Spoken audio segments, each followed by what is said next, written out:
Guys, welcome back to my channel. आज की video में मैं आपसे शेयर कर रही हूँ मेहंदी डिज़ाइंस, जो बहुत ही ज़्यादा इजी है। अगर आप बिगनर्स हो तो आप बिगनर्स के लिए भी बेस्ट डिज़ाइंस है। आई होप आपको ये डिज़ाइंस पसंद आए। अपने फ्रेंड्स एंड फैमिली में ज़रूर शेयर करना और मुझे ज़रूर बताना इसमें से आपकी सारी फेवरेट डिज़ाइन कौन सी है।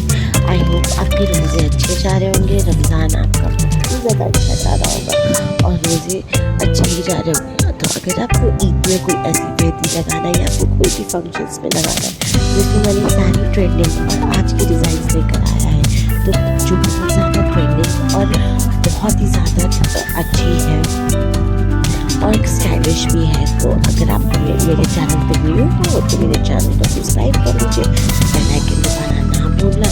Thank for watching guys, take care, bye bye. अपनी फ्रेंड्स और फैमिली में ज़रूर शेयर करना और मुझे नीचे कमेंट बॉक्स में ज़रूर बताना।